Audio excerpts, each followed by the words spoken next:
पेड़ काटने वाला आदमी और जंगल के जानवर। क्या आपने कभी जंगल की गहराई में जाकर पेड़ कटते हुए देखा है?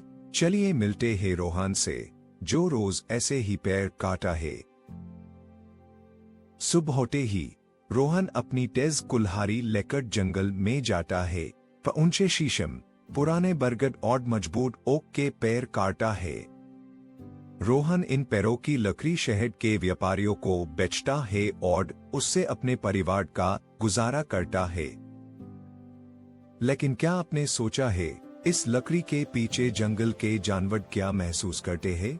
आइए जानते हैं उनकी कहानी। पक्षियों के लिए ये पेड़ उनके गढ़ है। अब उनके घोंसले टूट रहे हैं। क्या आप कल्पना कर सकते हैं गढ़ के बिना कैसे उड़ेंगे?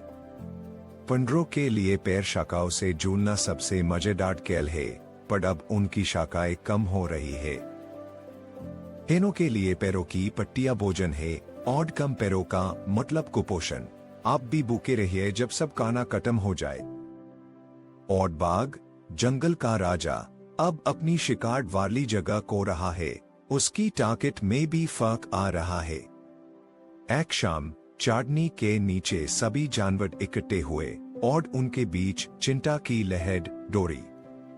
चिचली आवाज में एक गिलहरी बोली, हमें रोहन को रोकना होगा, नहीं तो जंगल ही खत्म हो जाएगा।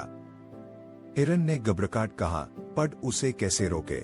उसकी कुल्हाड़ी तेज है और वह बहुत ताकतवर है। बुद्धिमान बाघ ने धीमे से कहा, शायद हमें उसे समझाना चाहिए। जब उसे अपने काम का अवसर दिखेगा तो वह बदल सकता है। अगले दिन जब रोहन अपनी कुल्हाड़ी से पेड़ पर बढ़ करने वाला था, जानवरों ने हिम्मत करके सामने आना शुरू किया। एक तोता उसके कंधे पर बैठा और बोला, कृपया रुक जाओ, ये पेड़ मेरा गढ़ है। एक माँ बंदर अपने बच्चे को गले लगाकर बोली, अगर तुम सारे पेड़ काटोगे तो हम कहाँ जाए? बाघ ने सिर झुकाया और धीरे धीरे गरजते हुए कहा, तुम्हारी वजह से जंगल मर रहा है। रोहन रुक गया।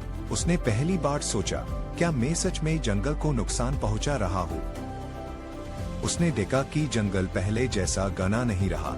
हवा कम ताजी लग रही है और पक्षियों की चहचहाहट सुनाई नहीं देती। उस रात रोहन की नींद उड़ गई, पर जानवरों की उदास आंखें याद कर रहा था। अगले दिन उसकी कुल्हाड़ी जमीन पर छोड़ उसने एक पेड़ का पौधा लगाया। जानवर खुशी से झूम उठे। तोते ने मधुर गीत गाया और बंदरों ने तालियां बजाई।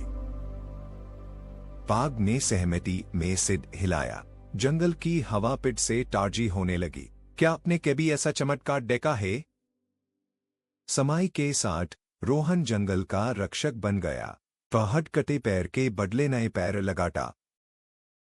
वह गांव वालों को लकड़ी का सही इस्तेमाल करना भी सिखाता, ताकि जंगल सुरक्षित रहे। जानवर अब डरते नहीं थे, बल्कि रोहन को जंगल का रक्षक कहकर सम्मान देते। सालों में जंगल फिर से हरा भरा, झूमता हुआ दिखने लगा। आपने कभी इतना खूबसूरत जंगल देखा है? याद रखिए, प्रकृति हमें सब कुछ देती है, लेकिन हमें भी प्यार से लौटाना होता है। अगर हम जंगल को नुकसान पहुंचाएंगे, तो हम खुद को ही नुकसान पहुंचाएंगे। एक्टर में ही शक्ति है। तो क्या आप भी प्रकृति के रक्षक बनना चाहते हैं? अपने आसपास हरियाली बढ़ाएं और जंगल को बचाएं। शेयर करें यह कहानी और बनाए दुनिया को एक बेटर स्थान, क्योंकि हर पेड़ की अपनी कहानी होती है।